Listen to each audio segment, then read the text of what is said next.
awalnya agak waktu pada saat pertama kali restriction itu ya bulan-bulan apa ya, Maret itu ya. Memang semua shut ya, semua agak kaget ya. Terus setelah semua di-digest, orang semua udah sadar bahwa ini harus berputar kembali. Yang terjadi kita punya sales malah booming 10 kali lipat. Ya seperti PPE gitu ya. Distributor sepatu, rumah sakit, semua order ke saya gitu. Jadi bayangkan yang dulu saya misalnya satu kontainer itu bisa 5 bulan, sekarang saya 1,5 bulan sudah harus order lagi kontainer baru lagi. Dengan adanya pandemik ini, pekerjaan-pekerjaan yang tadinya saya harus di tempat, ya, on the spot, sekarang saya bisa dengan Zoom. Malah karena saya bekerja itu bisnis saya namanya ABN, small business, itu dia bekerja bukan hanya di Centerlink, saya bekerja dengan Centerlink, juga dengan on call, dan ada namanya language loop, dan juga ada namanya penjara, dan juga ada di pengadilan. Court. Jadi pekerjaan saya itu banyak sekali ada. Nah, jadi dengan adanya COVID ini sebenarnya saya malah lebih senang juga. Escape itu namanya Woodbury Escape Rooms di South Melbourne. Kita udah beroperasi selama 3 tahun. Challenge yang kita hadapi adalah pertama is very high contact. It's not a very big room. Jadi kalau misalnya kayak 1,5 meter social distancing itu sebenarnya agak-agak sulit untuk kita. Udah itu kan pasti propsnya semua orang pasti pegang, jadi itu juga agak-agak sulit. So it's a very high contact activities ya. Buat orang untuk have the full experience of escape rooms itu biasanya mereka mesti ada di tempat itu. Sebenarnya juga ada sih beberapa ide dari peers lain yang di same industry untuk mereka do kayak online escape rooms. Tapi menurut saya untuk saat ini sih online escape rooms mungkin belum terlalu strict ya, karena emang experience-nya itu nggak pas aja gitu, dan mungkin nggak se-oke kalau yang semua orang ada di satu tempat gitu. Kalau online kan literally cuman kayak ngikutin videonya gitu kan, udah tuh nggak bisa pegang, nggak bisa. Orang tuh sukanya ngutak-ngatik sih sebenarnya sih. Jadi kalau orang main escape room itu mereka sukanya ngutak-ngatik, kerjaan sesama temennya, ketawa bareng-bareng, kagetin temennya gitu-gitu. Jadi kalau misalnya online itu nggak bisa. One of the main things I do itu videography, itu benar-benar skill based. Jadi dari dulu aku kerja sebagai freelance videography, aku nggak pernah punya tempat atau really work in an office. I always work alone. And jadi menurut aku with this stage 4 restrictions, aku understand a lot of business kayak banyak challenge-nya, kebanyakan kayak misalnya harus close gitu.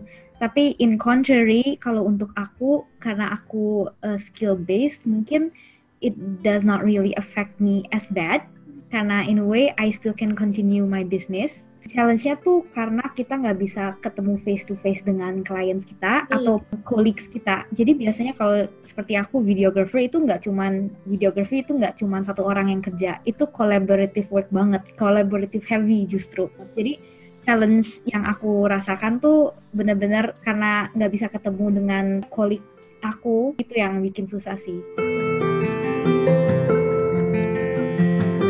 Kita punya bisnis modelnya online gitu, jadi nggak terlalu terpengaruh dengan kondisi seperti ini gitu. Orang order online dengan di website atau dengan email ke saya berusaha mengurangi kontak gitu ya. Jadi dari kantor pos atau kurir yang datang ambil di tempat saya, kemudian mereka delivery.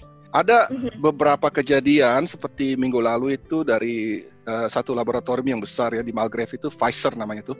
Mereka urgent sekali ya, sangat urgent. Jadi nggak bisa tunda. Jadi terpaksa saya sendiri yang ke sana. Kemarin sudah lockdown stage 4, tapi saya tetap ke sana dengan surat pengantar dari mereka. Ada surat pengantar yang mengatakan bahwa ini sangat dibutuhkan sebagai PPE untuk laboratorium mereka menghasilkan untuk produksi obat. Ini harus berjalan. Jadi saya bawa itu lewat beberapa checkpoint saya di mana ya, di dekat sesudah Melbourne itu, sebelum Melbourne, dan di dalam itu di stop, tapi saya juga tunjukkan surat itu dan mereka silahkan gitu, karena ini esensial.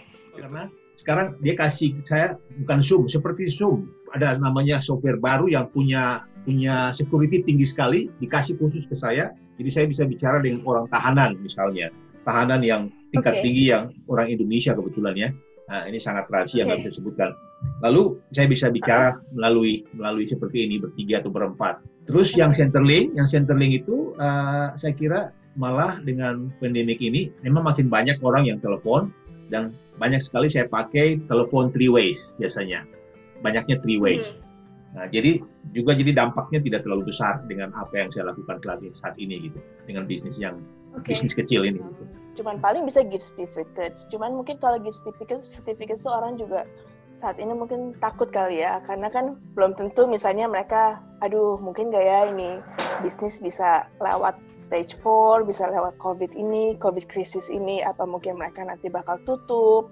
Jadi mungkin kayaknya ada juga orang-orang yang takut gitu untuk beli gift vouchers. Walaupun gift vouchers kita bisa berlaku selama 3 tahun, cuman ya itulah, I think everybody is very very wary. Nggak yakin apakah mereka mesti beli gift certificate saat kayak begini atau enggak. Jadi kebanyakan klien aku emang masih di Indo. Jadi selama ini karena aku belajar di Australia, my work is like long distance work gitu. Gara-gara COVID dan restrictions ini justru malah jadi lebih banyak gitu, lumayan, karena apa ya, media tuh lumayan important ya in these times gitu.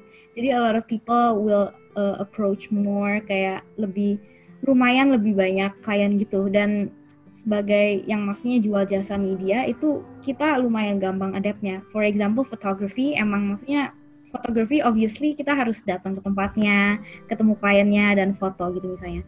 Tapi cara adaptnya tuh sekarang we do virtual photography. I do virtual photography more now. Jadi in a way it kind of helps in opening new opportunities in a way for that kind of business. Sekarang di stage 4, Melbourne tutup ya, tapi brand kolektif yang besar-besar ya, mereka sudah mengantisipasi. Mereka harus beli dari sekarang. Pada saat nanti sudah dilonggar, mereka tuh udah harus ada semua ini PPE atau apa namanya TriSox ini. Oleh karena itu mereka beli sekarang dan itu akan rolling terus. Bayangkan pada saat restriction itu pada bulan-bulan Mei itu ya, orang semua berusaha untuk mendapatkan ini dari seluruh Australia. Kontak ke saya untuk mereka siapkan kalau misalnya sudah terjadi pelonggaran, toko sepatu sudah buka, sudah boleh buka, mereka sudah ada. Untuk saat ini semuanya biasanya kan badan-badan interpretasi itu mereka udah memperhitungkan sebelumnya. Misalnya gini, contohnya kan ada yang melahirkan orang Indonesia misalnya di Bendigo, terus dia nggak bisa bahasa Inggris kan, jadi mereka kontak ke ada namanya badan on call akan menghubungi saya, dia akan tanya saya gimana, dia lihat restriksinya, kalau bisa saya pakai distance dan pakai mask, mungkin saya tetap ke sana, ke tempat itu karena di Bendigo ya, jadi saya datang gitu, jadi nggak masalah. Sekarang sih kalau escape rooms kemungkinan yang saya predik ya, kalau dari government itu pasti mereka nggak mau akan ada terlalu banyak orang di tempat yang kecil. Jadi salah satu preparation yang kita udah decided upon is to decrease the number of players in the room. Jadi tadinya kita bisa maksimum 8 orang, sekarang mungkin kita akan reduce jadi 6 orang. Tapi in terms of new ideas, new rooms, itu juga sulit sih, karena kita nggak tahu gitu loh ke depannya gimana. Dan for escape rooms, misalnya kita mau buka another room atau mau do a big renovation, is a lot of capital. Jadi that's a big risk for us. Jadi untuk sekarang sih kita cuma upkeeping doang, kayak maintenance-nya, new ideas that can be implemented, we do implement. Tapi untuk kayak kedepannya, for business ideas, it's a little bit hard to say sih. Karena kita juga nggak gitu tahu ya, begitu restriksinya diangkat, orang-orang itu behavior-nya itu bakal gimana? Apakah mereka bakal balik seperti dulu? Apakah mereka lebih was-was, atau kalau mereka lebih prefer to be outdoor karena udah di restrict for so long indoor. Nah itu definitely is our challenge sih. I see a brighter future, I can say. Media is very important now. Abis this COVID, I can see that a lot of people will think that media itu important banget. Nggak, maksudnya media tuh media products ya. Misalnya bikin advertisements, bikin commercial ads, or misalnya konten-konten social media in general gitu. Plan aku untuk up that skill sih, untuk improve that skill. Karena sekarang social media platforms, all media platforms juga mereka mencoba untuk memperbaiki feature-featurenya jadi lebih baik juga. Jadi di sana juga ada a lot of things we need to learn about.